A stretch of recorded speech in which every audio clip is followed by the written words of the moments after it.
Data from September shows us that in our viewing area, around 74,000 people received SNAP benefits. News Channel 9's Alex Guyevich-Protich spoke with a nonprofit about how they're working to make food more accessible for people who might need it. Alex.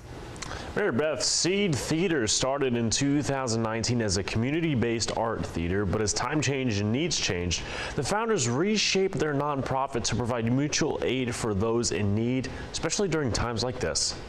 We really believe that queer people and disabled people, people of color, marginalized folks are the ones who are hit the hardest. As SNAP funds are halted for the month of November, Seed Theater is stepping up to help those who may need it. We're the ones that don't have as much family resources or other things to fall back on, and many times are the ones who are forgotten when there are large food bank drives and things like that. Seed Theater is an organization that offers mutual aid to people, especially within marginalized communities. Those include immigrants and members of the LGBTQ community.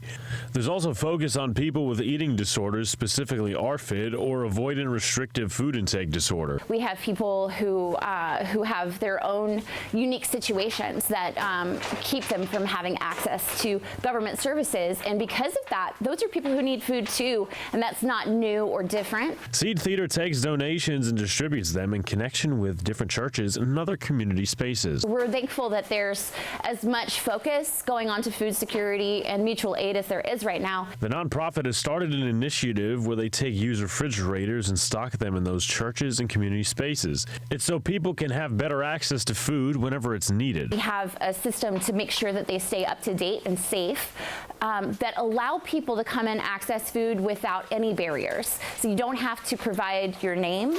You don't have to provide any information. Haley says they've been prepping since July for a crisis like this, and that food insecurity has existed in Chattanooga for quite some time. A certain amount of pre-work was necessary to get the food out to the people who are going to need it the most.